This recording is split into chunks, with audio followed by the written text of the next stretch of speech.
have pity on our passion, we implore you. These gentlemen must make their choice before you. In the meantime, we tacitly ignore you. When they have chosen to that legion meeting, let us agree, and ye offer at 20. To them, enjoy your duty valiente. With pleasure, uomo di contraddicente. All the various fellows are with.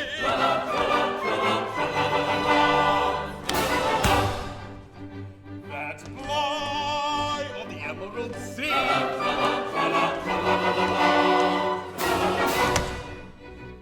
With loving and laughing and quipping and quaffing, we're happy as happy can be. With loving and laughing and quipping and quaffing, we're happy as happy can be.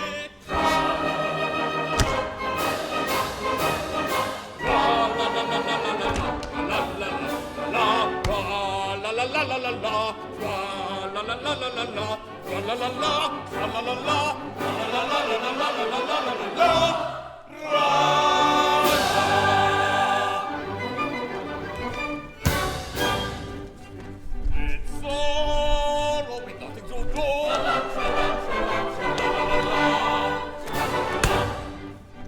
And gaze and think of the cool.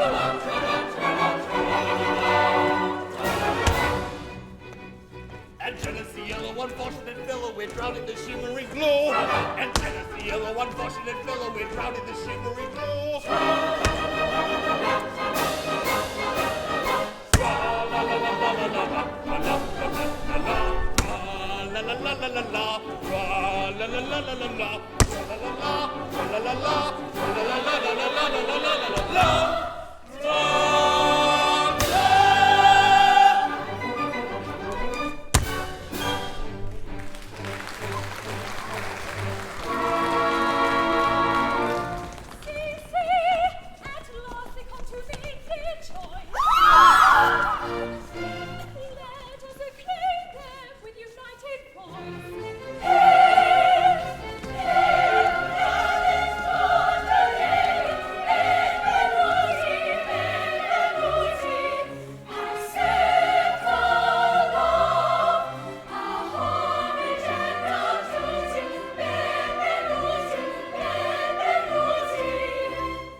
night shading, with soft serenading, we sing them to sleep.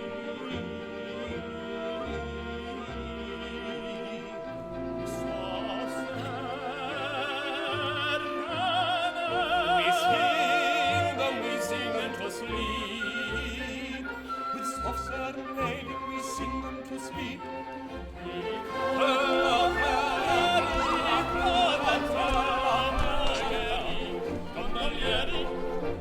Gondolieri, la la la la la,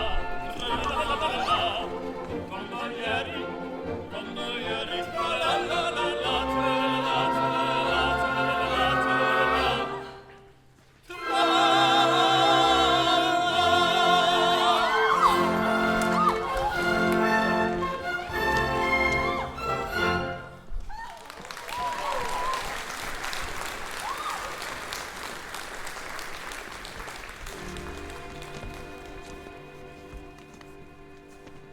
and now to choose our bride. As all are young and fair and amiable besides, we really do not have a preference to declare. Our bias to disclose would be indelicate, and therefore we propose to let impartial fate select for us a mate. Our bias to disclose would be indelicate. But how do they propose to let impartial fate select for them a mate? These handkerchiefs upon our eyes be good enough to bind, and take good care that both of us are absolutely blind. Then turn us round and we, with all convenient dispatch, will undertake to marry any two of you we catch. We undertake to marry any two of us they catch.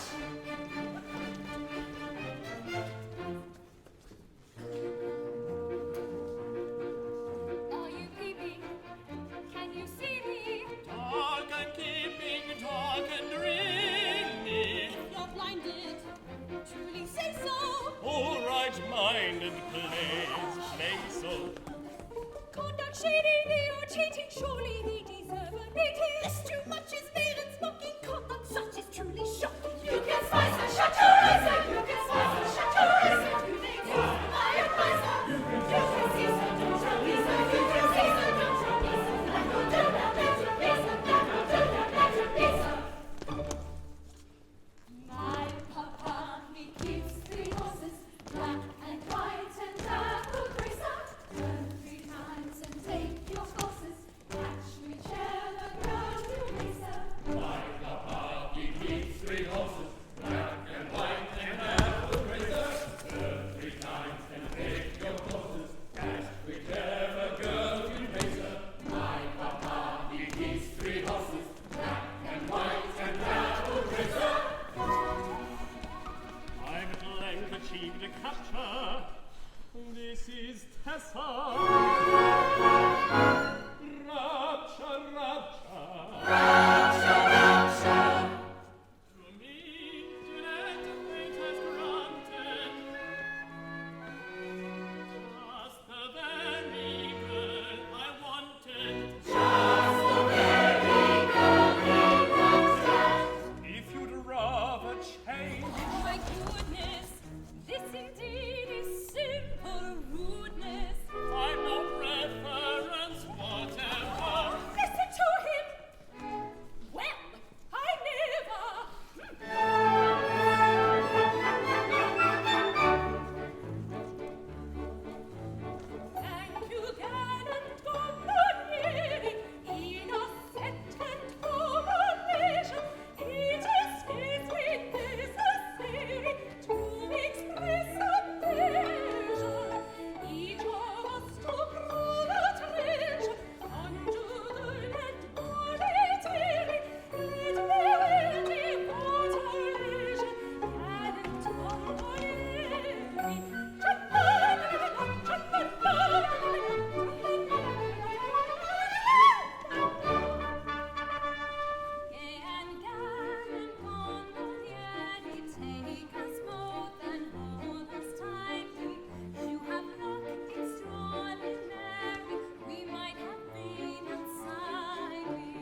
sunny Spanish shore, the Duke of Plazator, And his grace's Duchess true, and his grace's daughter too. And his grace's private drum to Venetian shores have come, to Venetian shores have come.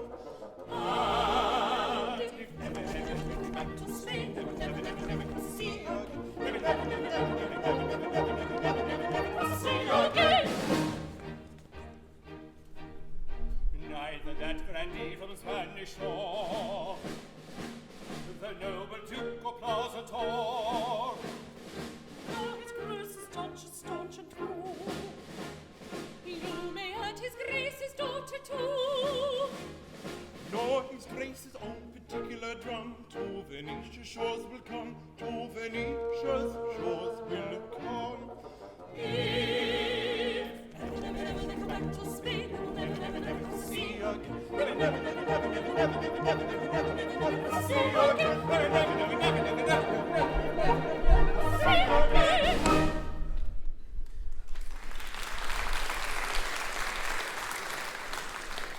At last we have arrived at our destination.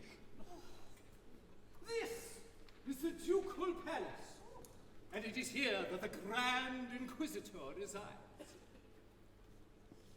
As a Castilian hidalgo of 95 quarterings, I regret that I am unable to pay my state visit on a horse. As a Castilian hidalgo of that description, I should have preferred to ride through the streets of Venice. But owing, I presume, to an unusually wet season, the streets are in such a condition that equestrian exercise is impracticable. No matter. Where is our suite? Your Grace, I am here.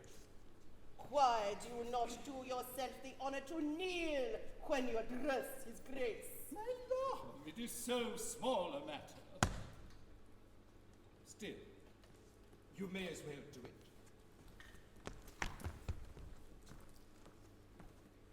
The young man seems to entertain but an imperfect appreciation of the respect due from a menial to a Castilian hidalgo. My child, you are hard upon our suite. Papa, I have no patience for the presumption of persons in his plebeian position. If he does not appreciate that position, then let him be whipped until he does. Let us hope the omission was not intended as a slight. I should be much hurt if I thought it was. So would he. Where are the halberdiers who were to have had the honor of meeting us here, that our visit to the Grand Inquisitor might be made in becoming state? Your Grace, the halberdiers are mercenary people who stipulated for a trifle on account. Well, let us hope that the Grand Inquisitor is a blind gentleman. And the band who were to have had the honor of escorting us. I see no band. Your Grace, the band are sordid persons, required to be paid in advance. That's so like a band. Insuperable difficulties meet me at every turn. But surely they know his grace. Exactly. They know his grace. Well, let us hope that the Grand Inquisitor is a deaf gentleman. A cornet a piston would be something. You do not happen to possess the accomplishment of tootling like a cornet a piston? Alas, no, Your Grace. But I can imitate a farmyard. Oh. Moo. Bah. What? What's that, Skip?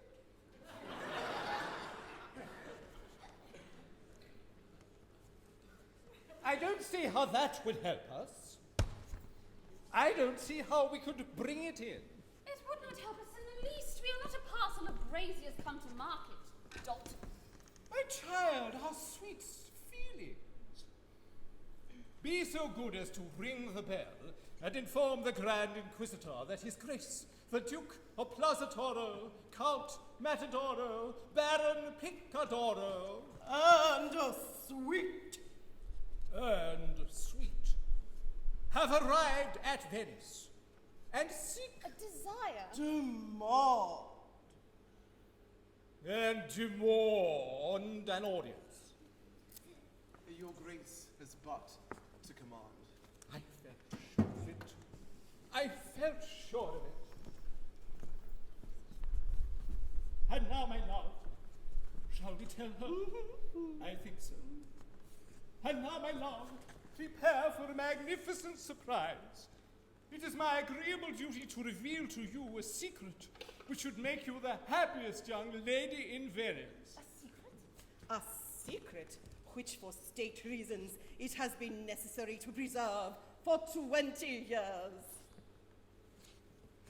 When you were a prattling babe of 6 months old, you were married by proxy to no less a personage than the infant son and heir of His Majesty, the immeasurably wealthy King of Barataria.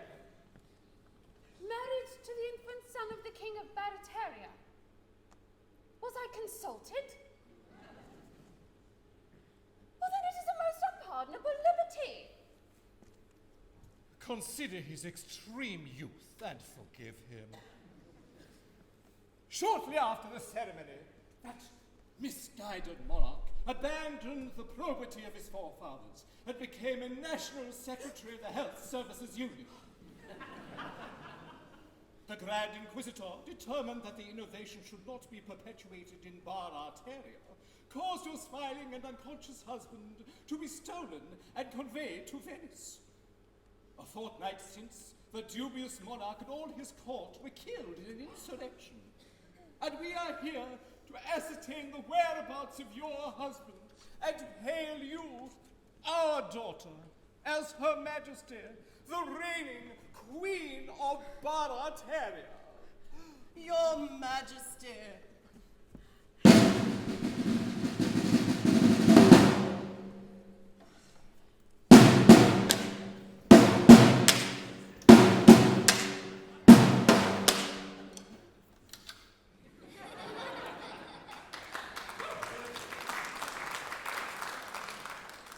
It is such moments as these that one feels how necessary it is to travel with a full band.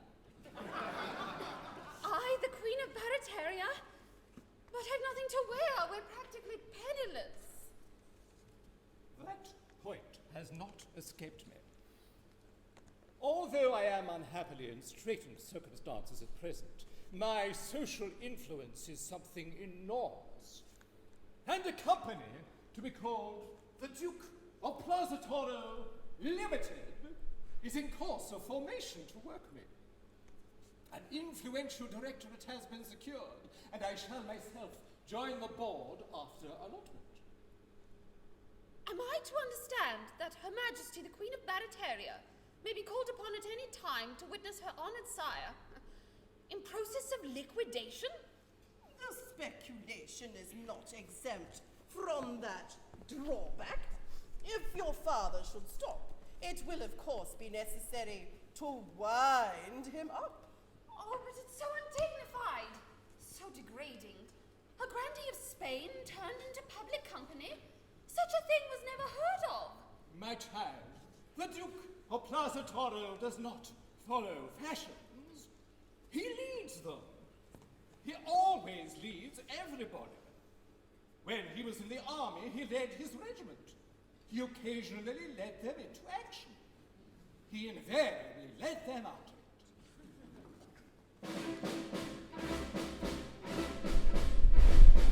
In enterprise of martial kind, when there was any fighting, he led his regiment from behind. He found it less exciting. But when away his regiment ran, his place was at the fore, that celebrated, cultivated, operating nobleman, the Duke of Plaza. In the first and foremost fight, a heart will always from that night. That celebrated, cultivated, operating nobleman, the Duke of Plaza.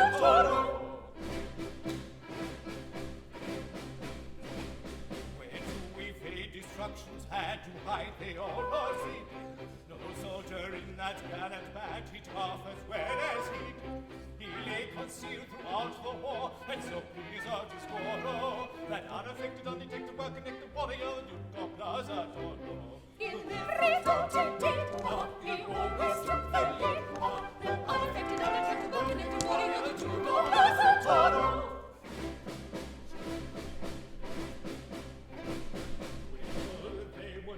Shot unless they wear their service. That hero hesitate not, so marvelous his nervous. He sent his resignation in the first of all his sorrow. That very knowing overflowing, easygoing, paladin, the Duke of Plaza. To men of cross and claim, he always showed the way. That very knowing overflowing, easygoing, paladin, the Duke of Plaza. That very knowing overflowing, easygoing, paladin, the Duke of Plaza.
Nay, Louise, it may not be. I have embraced you for the last time. Casilda! I have just learnt, to my surprise and indignation, that I was wed in babyhood to the infant son of the King of Barataria. The infant son of the King of Barataria? The child was stolen in infancy by the Inquisition? The same, but of course you know his story. Know his story? Why, I have often told you that my mother was the nurse to whose charge he was entrusted. True, I had forgotten. Well, he has been discovered, and my father has brought me here to claim his hand. But you will not recognize this marriage. It took place when you were too young to understand its import. Nay, Louise. Respect my principles and cease to torture me with such vain entreaties. Henceforth, my life is another's. But stay! The present and the future, they are another's. But the past, that at least is ours, and none can take it from us. As we may revel in naught else, let us revel in that. I don't think I grasp your meaning. Yes, it is logical enough. You say you ceased to love me? I say I may not love you. Ah, you do not say that you did not love me? Oh, I loved you with a frenzy that words are powerless to express. And that but 10 brief minutes since. Exactly. Oh, my own. That is, well, until 10 minutes since, my own. My lately loved, my recently adored. Pray, tell me that until, say, a quarter of an hour ago, I was all in all to thee. Oh, I see your idea. It's ingenious. But don't do that. There can be no harm in reveling in the past. None whatever. But an embrace cannot be taken to act retrospectively. Perhaps not. We may recollect an embrace. I recollect many. But we must not repeat them. Then let us recollect a few.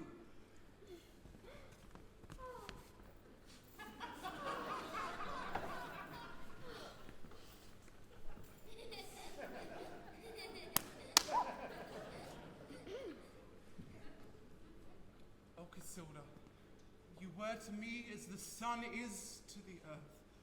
And now our love, so full of life, is but a silent, solemn memory. Must it be so, Casilda? Louise, it must be so. It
distinction, Don Alhambra del Valero, the Grand Inquisitor of Spain.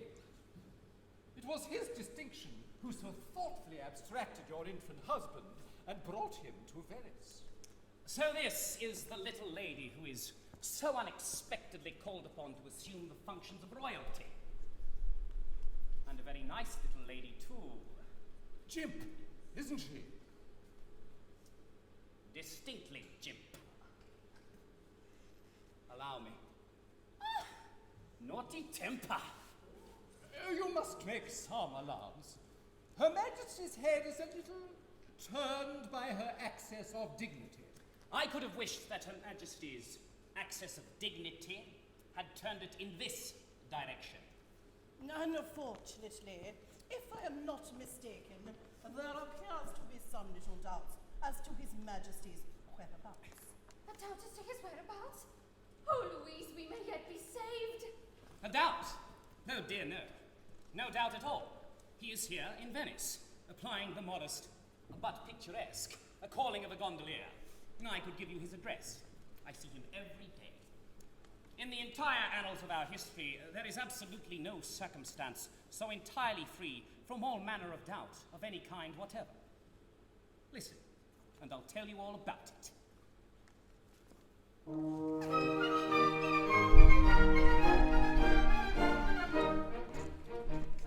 I stole the prince and I brought him here and left him gaily prattling with the highly respectable gondolier who promised the royal page to rear and teach him the trade of a time on here with his own beloved prattling.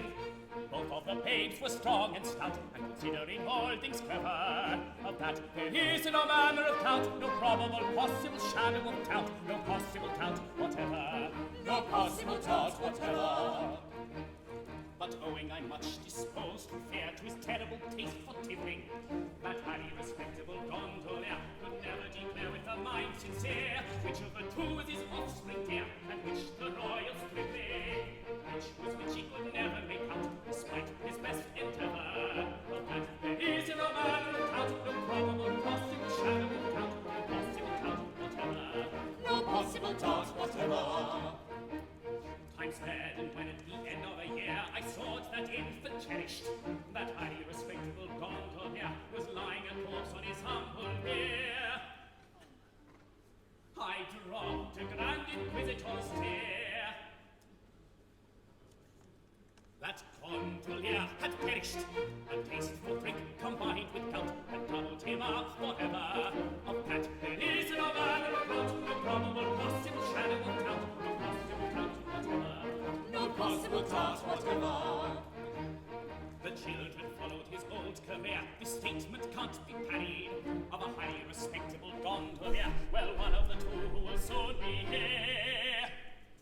But which of the two, it is not quite clear, is the royal prince you married. Search in and out and round about, and you'll discover never a tale so free from every doubt, all probable possible shadow of doubt, all possible doubt whatever. A tale so free from every doubt, all probable possible shadow of doubt, all possible doubt whatever.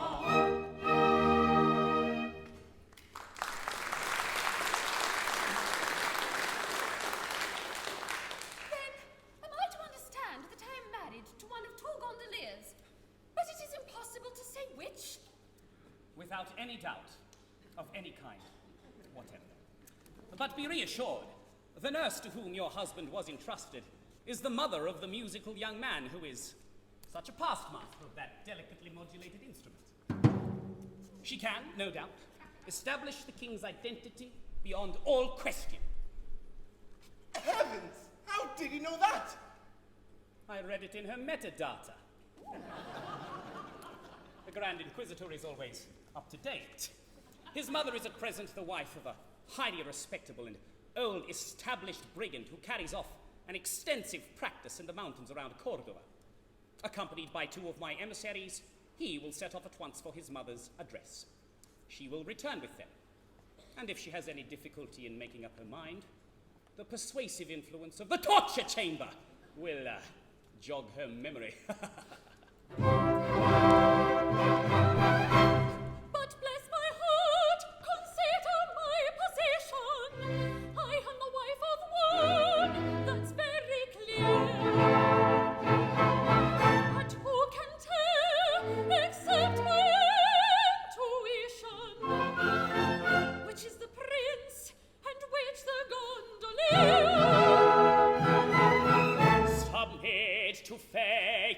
without unseemly rankle. Such complications frequently occur. Life is one closely complicated tangle. Death is the only true unraveler.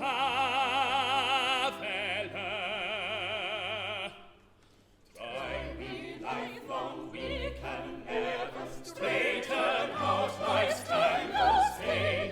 Why should we in vain endeavor guess and guess and guess again? Life's a pudding full of knobs.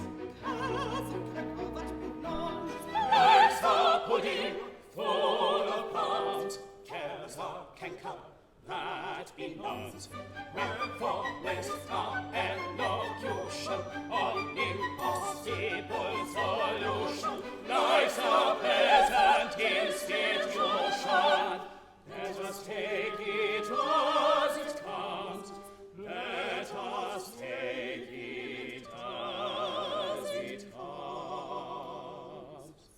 Set aside the dull enigma. We shall guess it all too soon.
What's a bachelor? A mere nothing.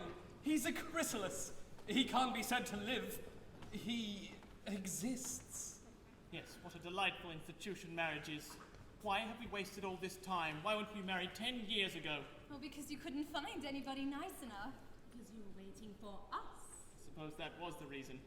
We were waiting for you without knowing it. Hello? Good evening.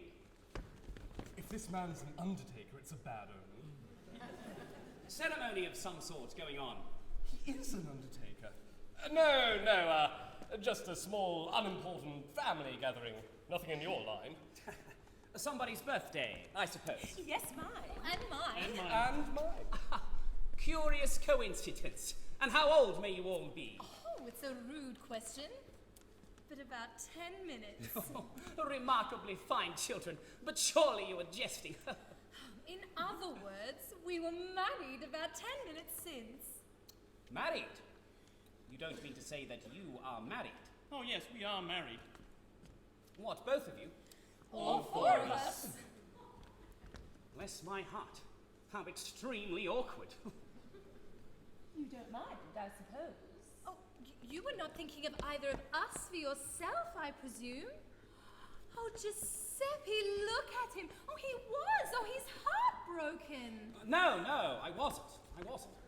Now, my man, we don't want anything in your line today. And if your curiosity's satisfied, you can go. You mustn't call me your man.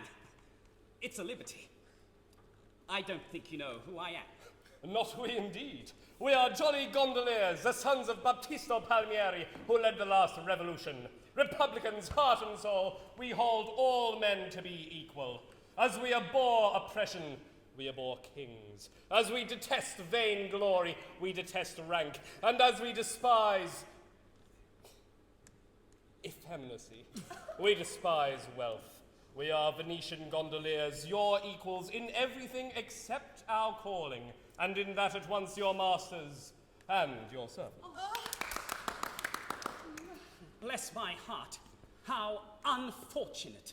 One of you may be Baptisto's son, for anything I know to the contrary, but the other is no less a personage than the only son of the late King of Barataria. What? And I trust it was that one who slapped me on the shoulder and called me his man. Oh, one of us a king? Not brothers, but which is it? What does it matter? As you are both Republicans and hold kings in detestation, of course you'll abdicate at once. Oh, good evening. Oh, don't do that. Now, as to that, of course, there are kings and there are kings. Oh, when I say we detest kings, I mean to say we detest bad kings. I see. It's a delicate distinction. Quite so. And now I can conceive of a kind of king, an ideal king, the creature of my fancy, you know, who would be absolutely unobjectionable. A king, for instance, who would abolish taxes and make everything cheap. Oh, except gondolas, of course. And give a great many free entertainments to the gondoliers. And set off fireworks on the Grand Canal and engage all the gondolas for the occasion. Ooh, and scramble money on the Rialto to share among the gondoliers. Such a king would be a blessing to his people, and if I were a king, that is the sort of king I would be. So would I. I'm glad to find your objections are not insuperable. Oh, they're not insuperable. No, they're not insuperable. Besides, we are open to conviction. Yes, they are open to conviction. Oh, they've often been convicted. Our objections may have been hastily formed on insufficient grounds. They may be crude, ill-digested, erroneous.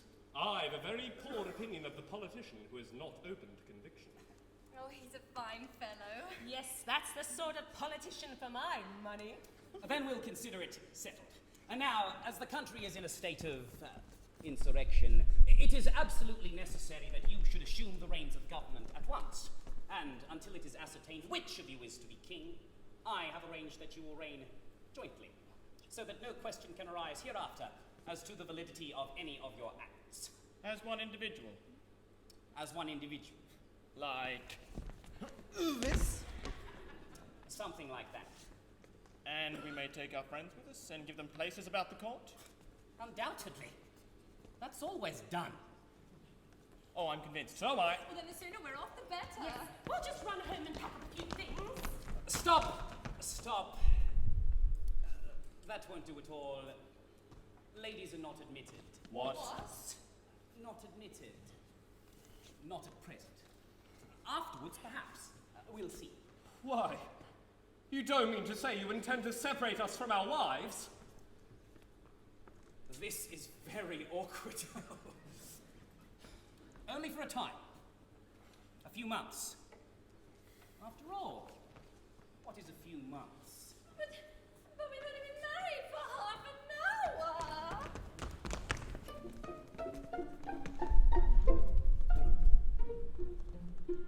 Can say or can whatever hurts our lives to part from those to whom an hour we were united.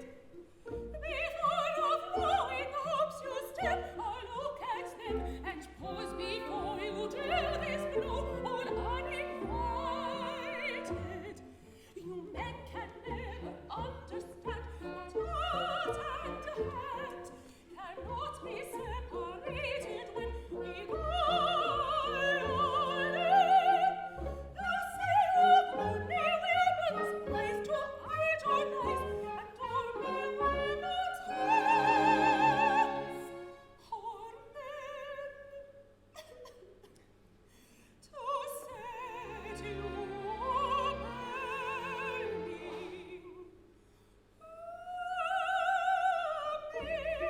You men will never understand that woman's heart is one with woman's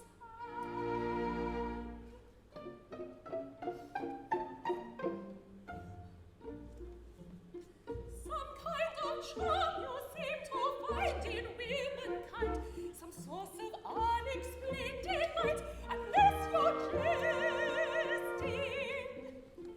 But what attracts you, I confess, I cannot guess. To me, a woman's face is quite uninteresting. If from my sister I were torn, it could be borne. I should no doubt be horrified, but I could bear it.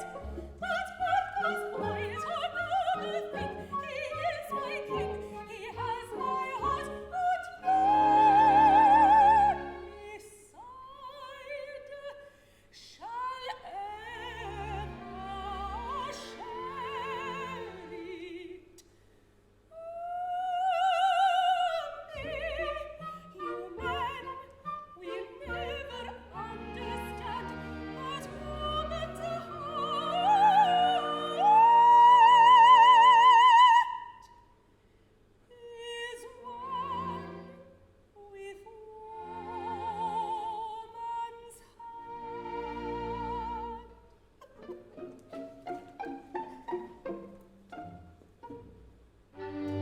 Do not give way to this uncalled for grief.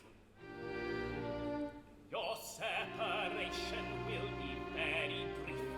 To ascertain which is the king and which the other, to Barataria's court I'll bring his foster mother. Her former nursling to declare she'll be delighted. That's settled. Let each happy pair be reunited. Viva, his argument is strong. Viva, will not be parted long. Viva, it's when he sets it soon. Viva, when comes the honeymoon. Viva, viva, viva.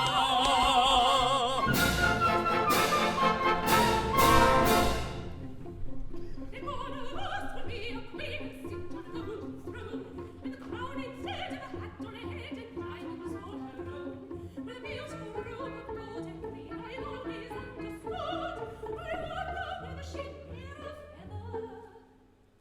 I rather think she should. Oh, 'tis a glorious thing, I mean, to be a regular royal queen. Oh, huff and regular royal queen.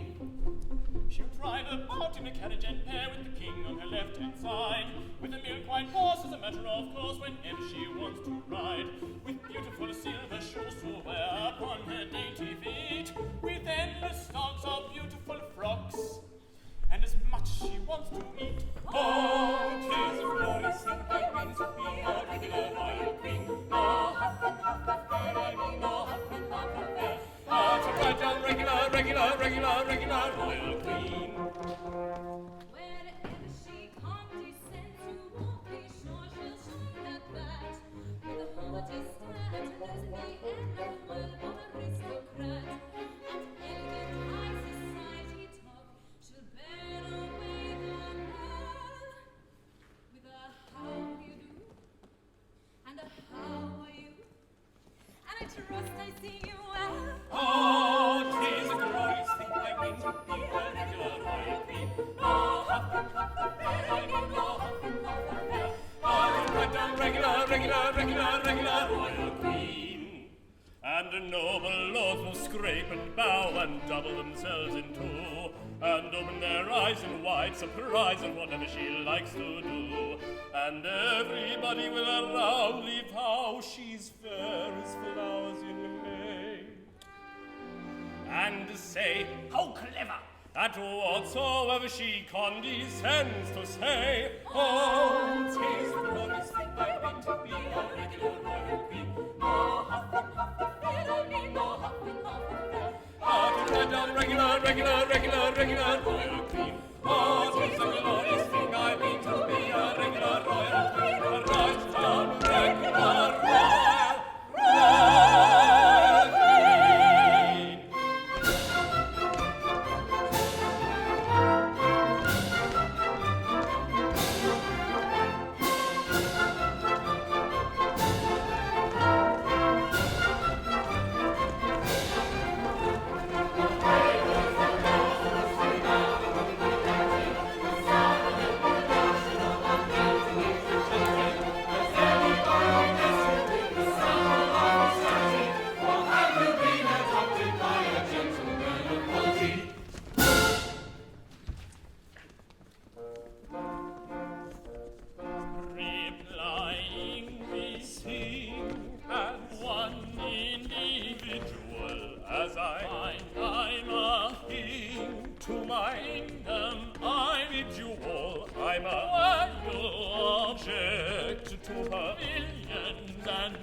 Still you'll find I respect your Dominican palaces. You'll find I respect your Dominican palaces.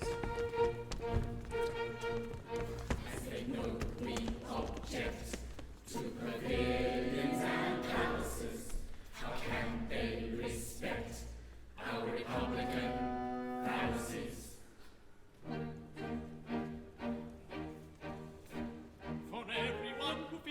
Supposed we undertake to find congenial with his frame of mind, and all shall equal be. The Chancellor in his peruke, the Earl, the Marquess and the Duke, the groom, the butler and the cook, they all shall equal be. The aristocrat who ranks with roots, the aristocrat who romps and shoots, the aristocrat who cleans out, they all shall equal be. The noble lord who rules the states, the noble lord who cleans the plains, the noble lord who scrubs the king, they all shall equal be.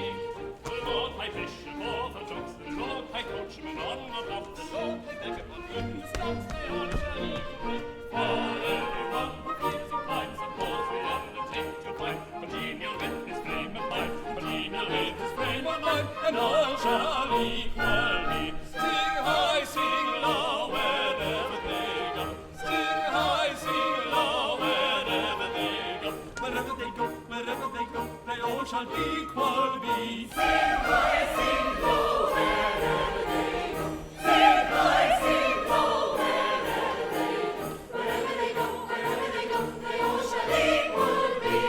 The elder workers and the troops, the groom, the butler and the cook, the aristocrat who takes the cloak, the aristocrat who cleans the floor, the noble lord who rules the state, the noble lord who slaps the car, the noble bishop of the Jokes, the noble lord who sings. For everyone who feels inclined, suppose we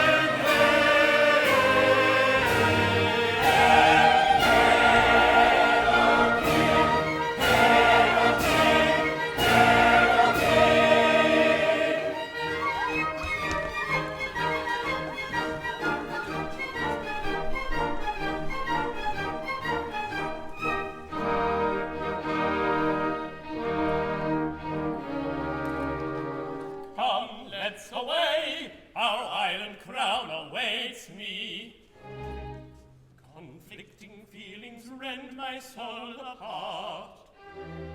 The thought of royal dignity elates me.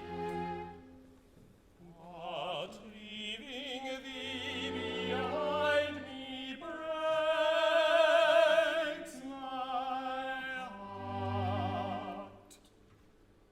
Farewell, my love. On board you must be getting.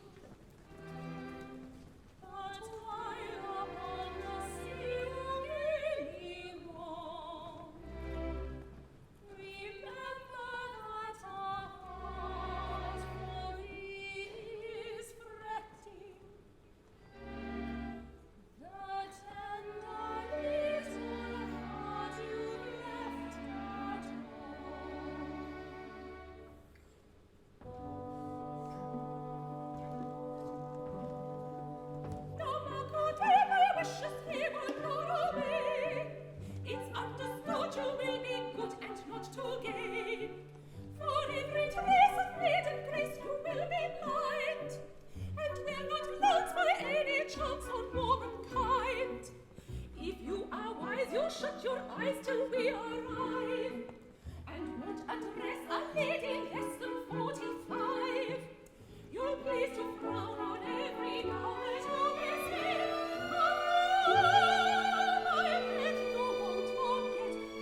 much obliged to you for expressions of satisfaction and good feeling. We heard you.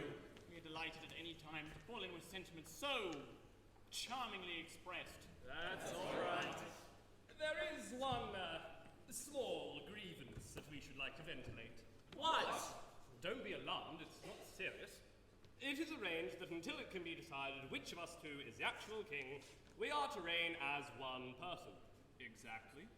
Now, although we may act as one person, we are, in point of fact, two persons. I don't think we can go into that. It is a legal fiction, and legal fictions are solemn things. Situated as we are, we can't recognize two independent responsibilities. Yes, but surely you can recognize two independent appetites. It's all very well to say that we are one person, but when you supply us with only one ration between the two of us, I should describe it as a legal fiction carried a little too far. That's rather a nice point. And I don't like to express an opinion offhand. Suppose we reserve it for argument before the full court. Yes, but what are we to do in the meantime? We want our tea. I think we may make an interim order for double rations on their majesties entering into the usual undertaking to indemnify in the event of an adverse decision. Yes, that I think will meet the case. But you must work hard. Stick to it. Nothing like work. Oh, absolutely. We quite understand that one who holds the magnificent title of king should do something to justify it. We are called Your Majesty. We are allowed to buy ourselves magnificent clothes. Our people frequently nod to us in the streets. Our sentries always return our salutes. And we hold the inestimable privilege of heading the subscription lists to all principal charities. In return for all these advantages, the very least we can do is make ourselves useful about the palace.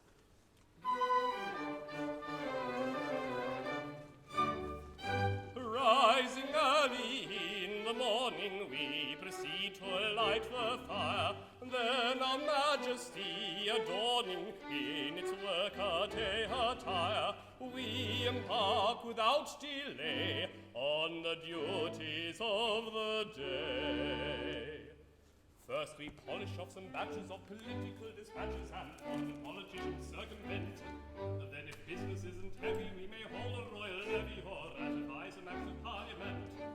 Then we probably review the household rules with the usual shall once and shall rules, or receive the ceremonial and state. And interestingly is important date. After that we generally go and dress our private plan. It's a rather nervous thing, he's a touchy little man. Write some letters literary for our private secretary. He's shaky on his spelling, so we help him when we can. Then in view of cravings dinner, we go down to order dinner. Then we polish the regalia and the coronation plate. Spend an hour in titivating all our gentlemen in waiting, or we run on little errands for the ministers of state. Oh, philosophers may sing of the troubles of the king, but the duties are delightful and the privilege is great. But the privilege and pleasure that we treasure beyond measure is to run on little errands for the ministers of state. Oh, philosophers may sing of the troubles of the king, yet the duties are delightful and the privilege is great. And the privilege and pleasure that we treasure beyond measure is to run on little errands for the ministers of state. After lunch and making merry on a bottom glass of sherry, if we've nothing in particular to do, we may make a proclamation or receive a deputation and possibly create a hero rule. So we help a fellow creature on his part with the gavel, the pistol, or the bar, or interesting twaddle of the second state, a festival, a function, or a fete. We can stand a sentry at the palace private and be marching in the marching pit.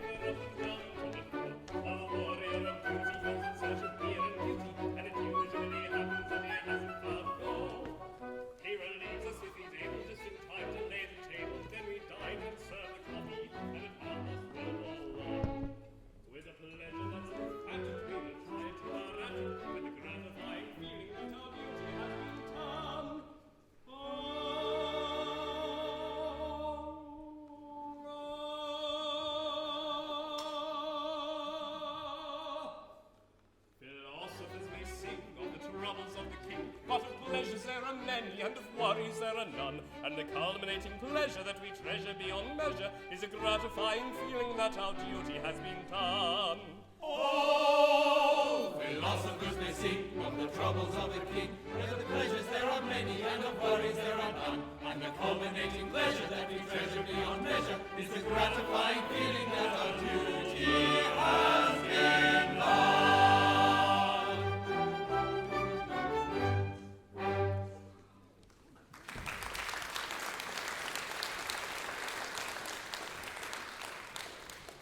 Yes, it really is a very pleasant existence. They're also singularly kind and considerate. You don't find them wanting to do this or wanting to do that or saying it's my turn now. No, they seem perfectly content to sit back and let us have all the fun to ourselves. It makes one feel quite selfish. It almost seems like taking advantage of their good nature. How nice they were about the double rations. Most considerate. There's only one thing wanting to make us thoroughly comfortable. And that is? The dear little wives we left behind us 3 months ago. Oh, yes. This is dull without female society. We can do without many things, but can't do without that. And if we have that in perfection, we have everything. There's only one recipe for perfect happiness.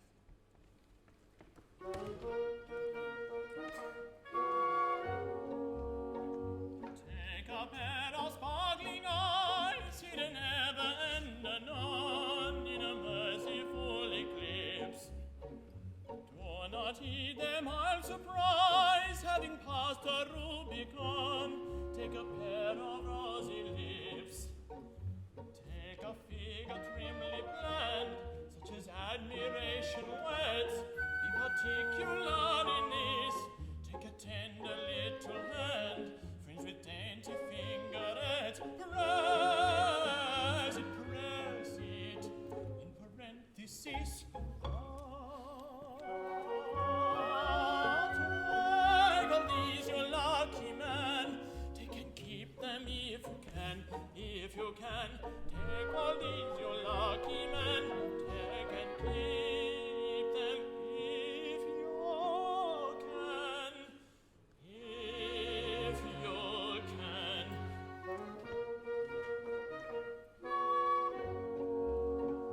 Take a pretty little coat, quite a miniature affair, hung about with trellised vine. Furnish it upon the spot with the treasures rich and rare I've endeavored to define.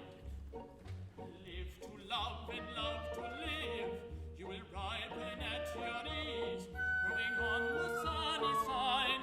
Fate has nothing more to give, you're a dainty man to please. If you're not satisfied, take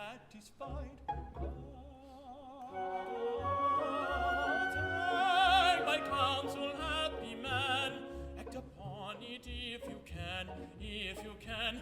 Take my counsel, happy man, act upon it if you can, if you can. Take my counsel, happy man, act upon it if you can, if you can, if you can. Act upon it if you can, happy man, if you can.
and the days crawled by, and you never wrote.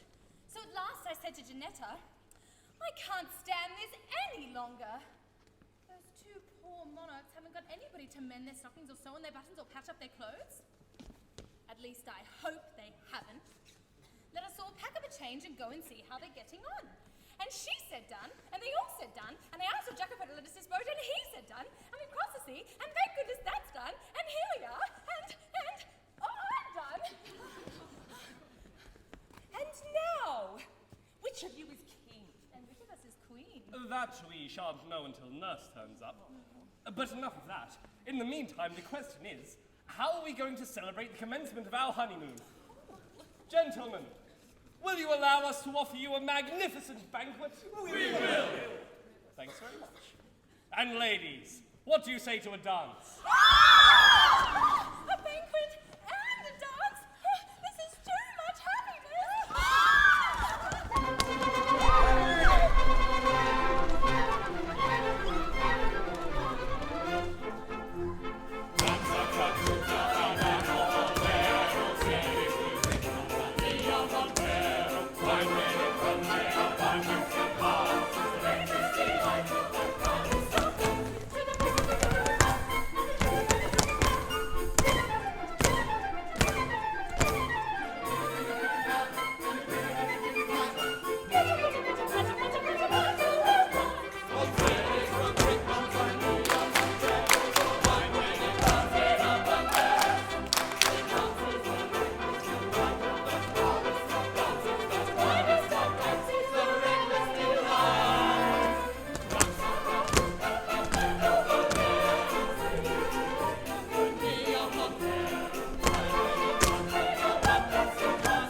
Fancy ball?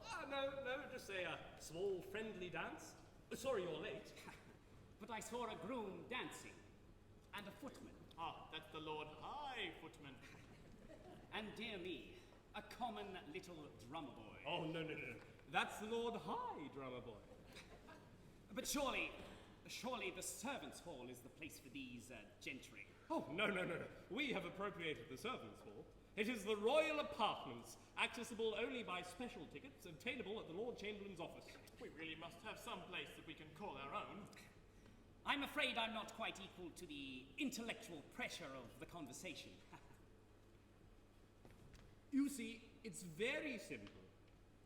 The monarchy has been remodeled on republican principles. What? Every department ranks equally, and each man is at the head of his own department. I see. I'm afraid you're upset. No, I won't say that. It's just not what I expected. I'm awfully sorry. And so am I. By the by, can I offer you anything after your voyage? A plate of mee goreng and a dumpling? Obliged to be careful, eh? Yes, I'm on the paleo diet. You see, in every court, there are distinctions that must be observed. There are there? Why, of course. For instance, you wouldn't have a Lord High Chancellor play leapfrog with his own cook. Why not? Why not? Because a Lord High Chancellor is a personage of great dignity, who should never, under any circumstances, place himself in the position of being told to tuck in his tuppenny. Except by a nobleman of his own rank. A Lord High Archbishop, for instance, might tell a Lord High Chancellor to tuck in his tuppenny, but certainly not a cook, gentlemen. Certainly not a cook. Not even a Lord High? My good friend, that is a rank that is not recognized at the Lord Chamberlain's office. No, it won't do. I'll give you an instance in which the experiment was tried.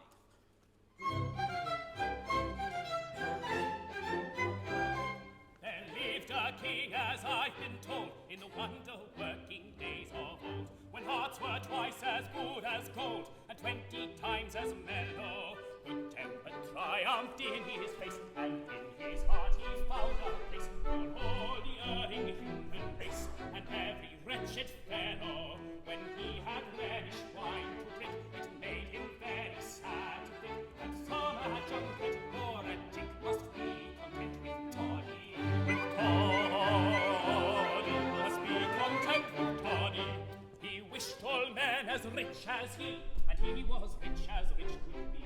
So to the top of every tree promoted everybody. Now that's the kind of king for me. He wished all men as rich as he. So to the top of every tree promoted everybody.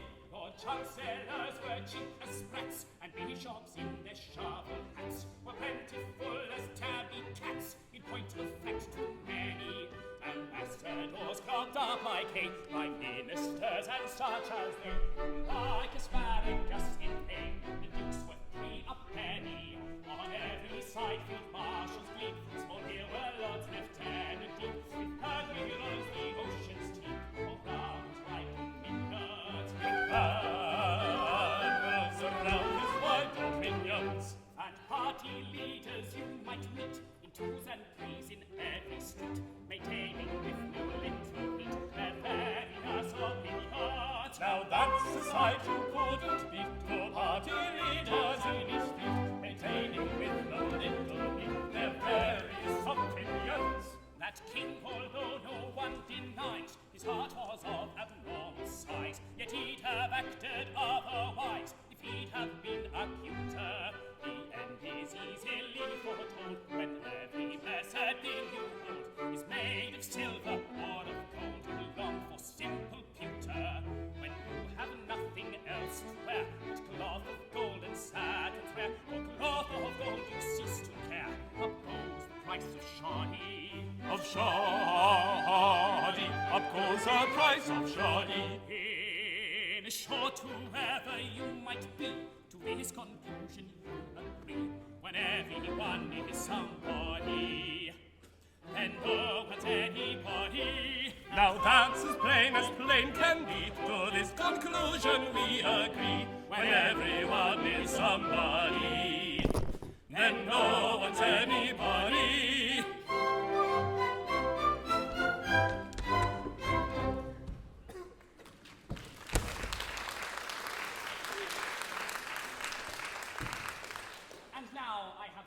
Important news to communicate. His Grace the Duke of Palatoro, Her Grace the Duchess, and their beautiful daughter Casilda.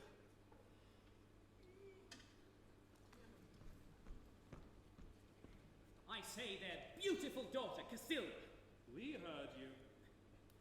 Have arrived at Barataria, and will be here at any moment. The Duke and Duchess are nothing to us. But the daughter, the beautiful daughter. Oh, you're a lucky dog. One of you. I say, you really are a very incomprehensible gentleman. Not a bit. I'll explain.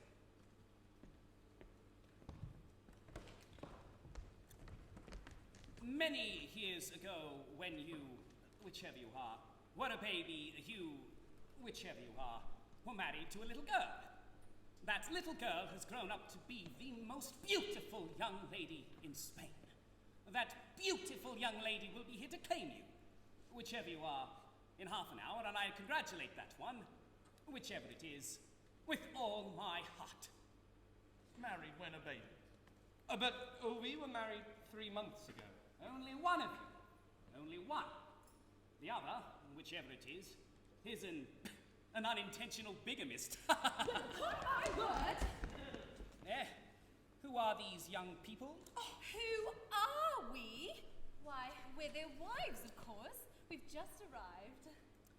Their wives. Oh dear. This is very unfortunate.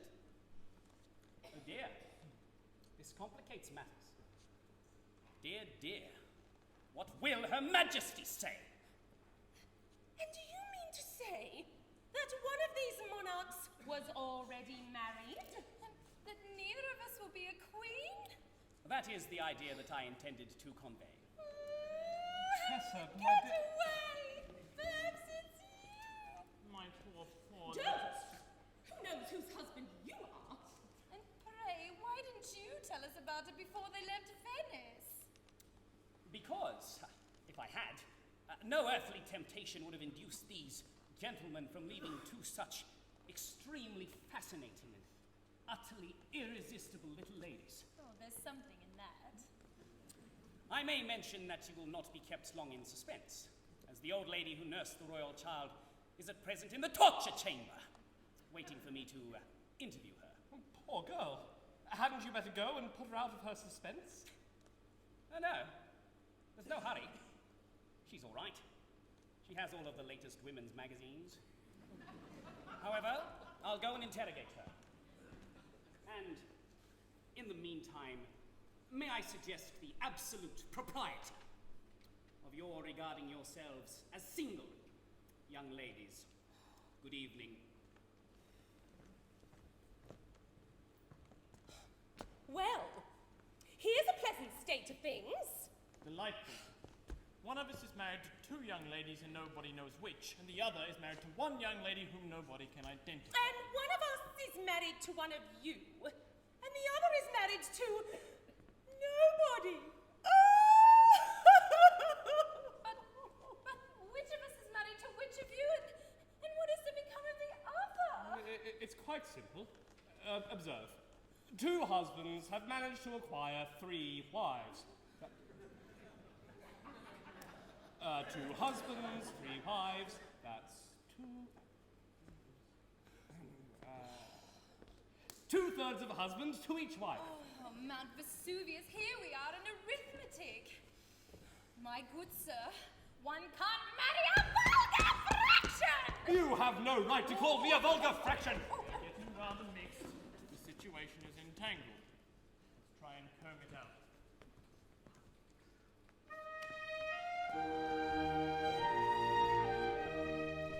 In a contemplative fashion and a tranquil frame of mind, free from every kind of passion, some solution let us find. Let us grasp the situation, solve the complicated plot. Quiet, calm deliberation disentangles every knot. To Giuseppe, I'm just waiting to cross a slice of life. It is rather underhand, but still distinctly he's a I have it deduced from it, Marco, married, that is clear. He's particularly stupid, still distinctly he's a dear. Just left till I was mated, I can prove it in a trice. Though the charms are overrated, still I own she's rather nice. I to Tessa willy-nilly all at once a victim fell. She is what is called a silly, still she answers pretty well. She's a silly, still she answers pretty well. Now when we were pretty babies, someone If I can catch her, I'll pinch her and scratch her and send her away with a vehicle reel. That young lady now sees her can't refuse. If I overtake her, I want her to learn to shake it on aristocratic. If she's Marco Giuseppe, oh, then he will have to part. I have to do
attention touches heart of duke and heart of duchess, for his son infant.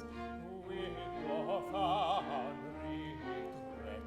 Sheer beauty was a model, When at a year she did toggle, and at 21 she's excelled my love. at 21 she Excelled my love. At 20.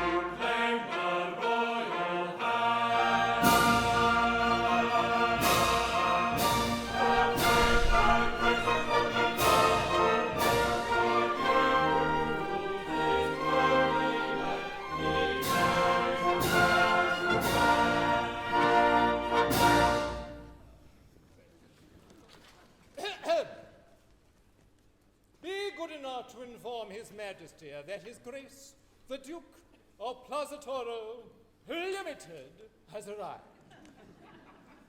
And begs Desires. and demands an audience.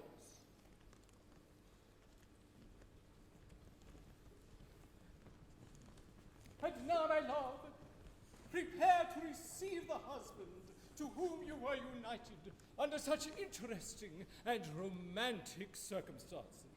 But which is it? There are two of them. It is true that at present His Majesty is a double gentleman. But as soon as the circumstances of his marriage are ascertained, he will, ipso facto, wire down to single gentleman, thus presenting the unique example of an individual who becomes a single man and a married man by the same operation. I have known instances in which the characteristics of both conditions existed concurrently in the same individual. He couldn't have been a Plaza-Toro. Oh, couldn't he though? Well, whatever happens, I shall of course be a dutiful wife. But I can never love my husband. I don't know. It's extraordinary what unprepossessing people one can love. If one gives one's mind to it. I loved your father. My love, that remark is a little hard, I think. Rather cruel, perhaps. Somewhat uncalled for, I venture to believe.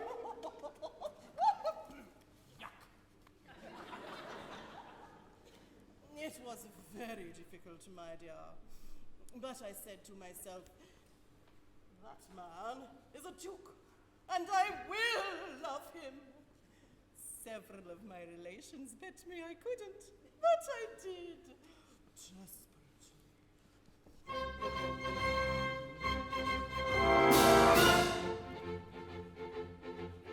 On the day when I was wedded to your admirable sire, I acknowledge that I granted an explosion of his hair. I was overcome with panic, for his temper was volcanic, and I did the turn foot, for I feared a thunderbolt. I was always very wary, for his fury was ecstatic. His refined vocabulary most unpleasantly emphatic. To the thunder of his tartar, I knocked under like a water. When intently he was fuming, I was gently unassuming. When refining me completely, I was smiling very sweetly. I was smiling very sweetly, giving him the very best and getting back the very best. That is how I try to take the grateful journey toward and fast. Giving him the very best and getting back the very best. That is how I try to take the grateful journey toward and fast.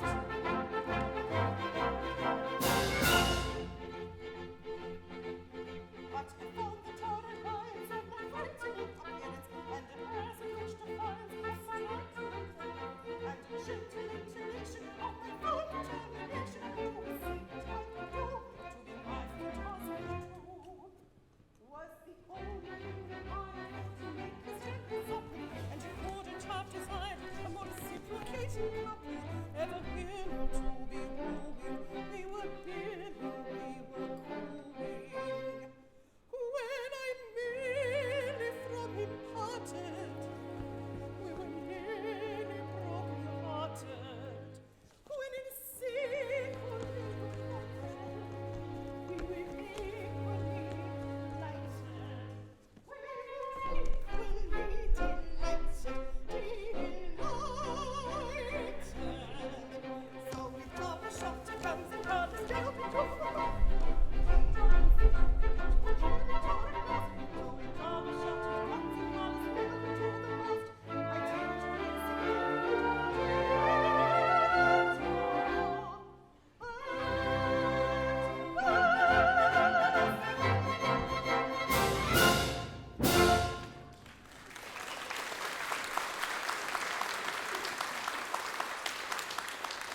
My only hope is that when my husband sees what a shady family he has married into, that he shall repudiate the contract altogether. Shady? A nobleman shady, who is blazing in the lustre of unaccustomed pocket money? A nobleman shady, who can look back upon 95 quarterings? It is not every nobleman who has 95 quarters in arrear. I mean, who can look back upon 95 of them. And this, just as I have been floated at a premium. Oh, fie! Your Majesty is surely unaware that directly your Majesty's father came before the public, he was applied for over again. My dear, Her Majesty's father was in the habit of being applied for over and over again. And very urgently applied for, too. Long before he was registered under the Limited Liability Act.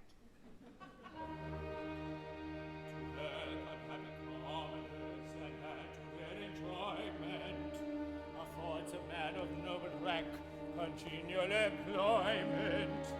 Of our attempts we offer you examples illustrative.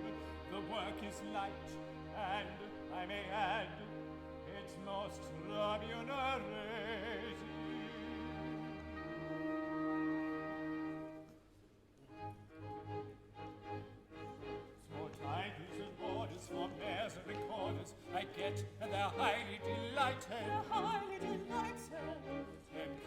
baroneted, sham colonels gazetted, and second-rate aldermen knighted. Foundation stone made, I find very plain. It adds a large sum to my making. At charity dinners, the best of sweet dinners, I get 10% on the taking. 1/10 of the takings. I presenting a meeting whose conduct is shady, smacking and dance of propriety. Dart of propriety. Unfortunate Russia, and taken to my Russia, and launch her in first-rate society. First-rate society. I recommend acres of clumsy dressmakers, their fit and their finishing touches. A song in audition, we pay for permission to see which they make for the Duchess. They make for the Duchess. Those pressing profaners, the ready-made tailors quote me as a great double barrel. I allow them to do so, the Robinson Crusoe would jib at their wearing apparel. I sit by selection upon the direction of several companies bubble. As soon as you're floated, I'm freely banknoted. I'm pretty well paid for my trouble. At measure cross me hearty, I play at her party, and I'm by no means a beginner. She's not a beginner. To what of my station, her remuneration, with ladies and knights and my dinner. Mind wine with her dinner. My legislation to Harrison's agent, and yours any other you mustn't. Believe me, you mustn't.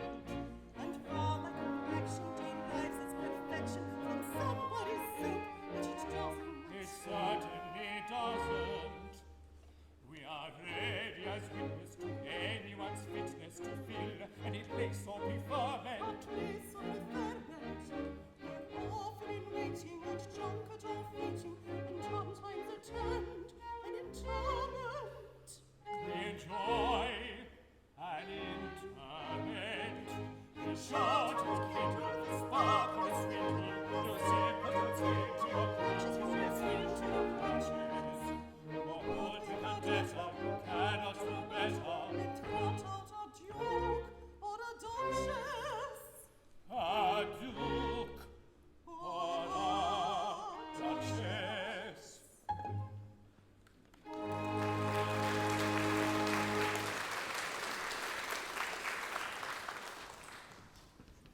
Oh!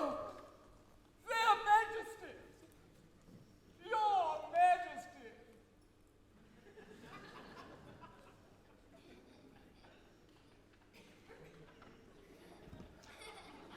The Duke of Barataria, I believe. The same.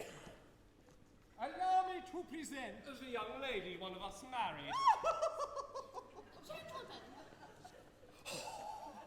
I am the most obedient servant of one of you.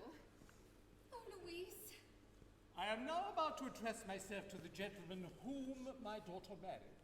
The other may allow his attention to wander if he likes, as what I am about to say does not concern him.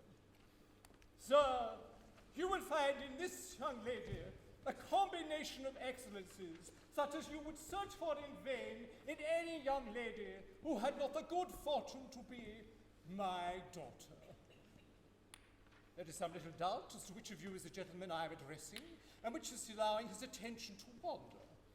But when that doubt is solved, I shall say, still addressing the attentive gentleman,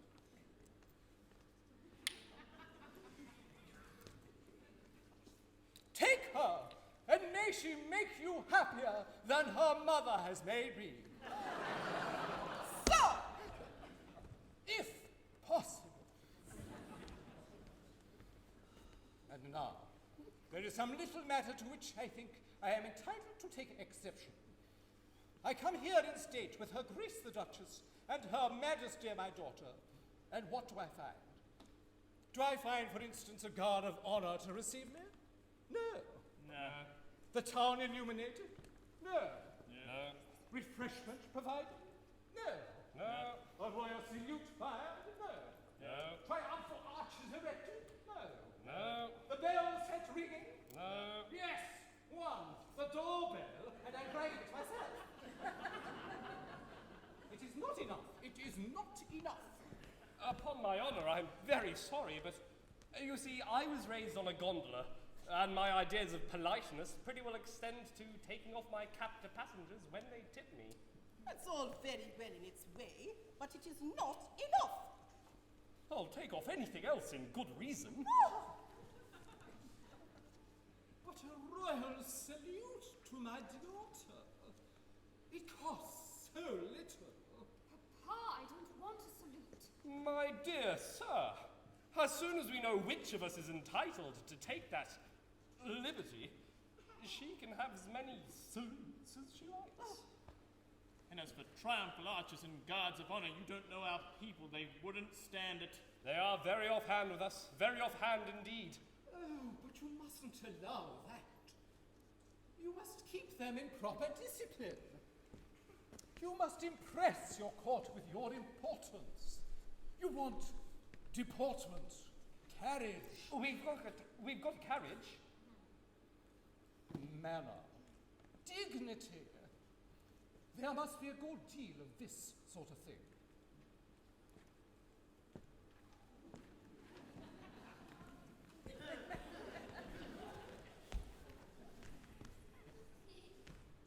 And a soupçon of this sort of thing. Enchanté! Magnifique!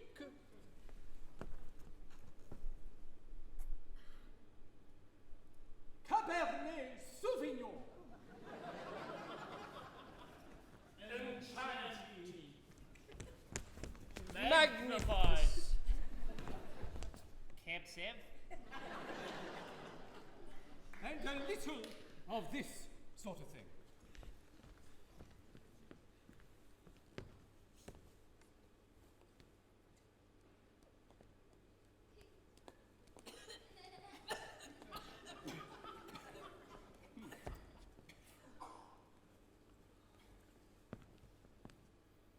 Helicopter to official functions.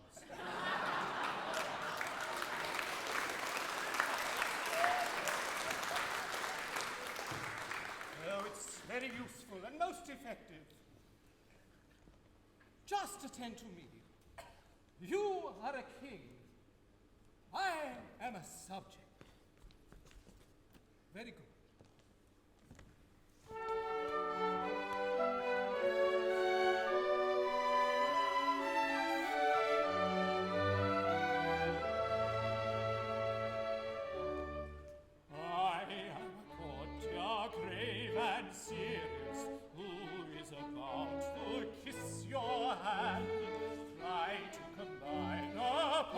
Imperious with a demeanor nobly blind.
The old birds have gone and left the young chickens to themselves. That's called tact. Oh, it's very awkward. Someone ought to tell her how we're situated. I think you should do it. Oh, I'd rather not. You... Yeah. Oh, I wouldn't know where to begin. Madam, that is, we, that is, several of us. Gentlemen, I am bound to listen to you, but it is right to tell you that not knowing I was married in infancy, I am over head and ears in love with somebody else. Our case exactly. We are over head and ears in love with somebody else as well. In point of fact, our wives. Your wives? Well, then you are married. It's not our fault. We knew nothing about it. We are sisters in misfortune. Oh, my good girls, of course I don't blame you. But before we go any further, we must really arrive at some sort of satisfactory arrangement, or we shall get hopelessly complicated. Here is a case unprecedented. Here is a king and queen of stars. Ever since marriage was first invented, never was known a case so hard. I might be said to have been bisected by a profound catastrophe. Oh, calamity unexpected, I am divisible into three. I may be said to have been bisected. I am divisible into three. Through a calamity, I am divisible into three. Oh, mother of soul, how can we call marriage a state of unity? Excellent husbands are bisected, wives are divisible into three. Oh, mother of soul, how can you call marriage a state of unity? Mother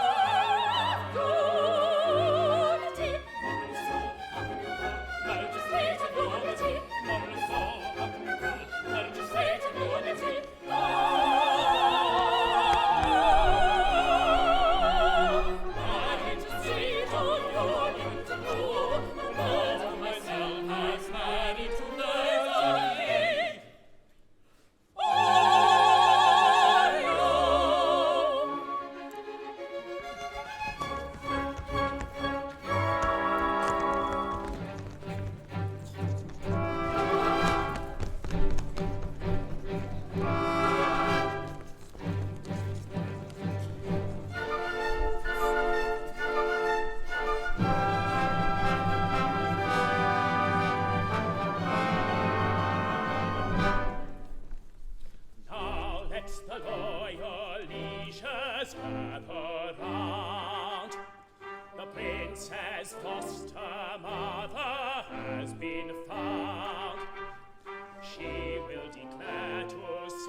Traitors came to steal his son reputed.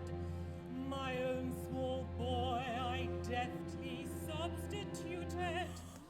The villains fell into the trap completely.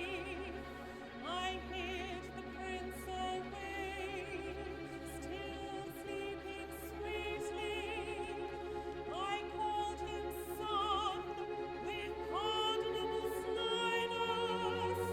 His name, Louis. Behold his royal highness.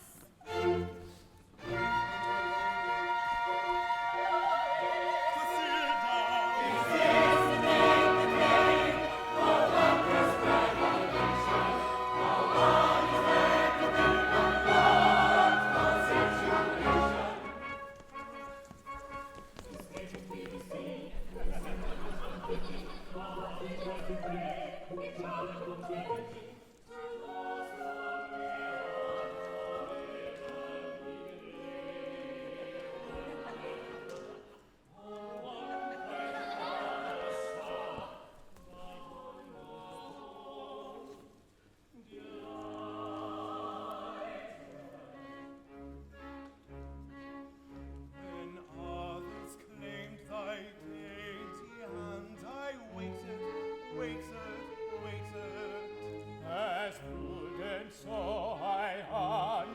bandity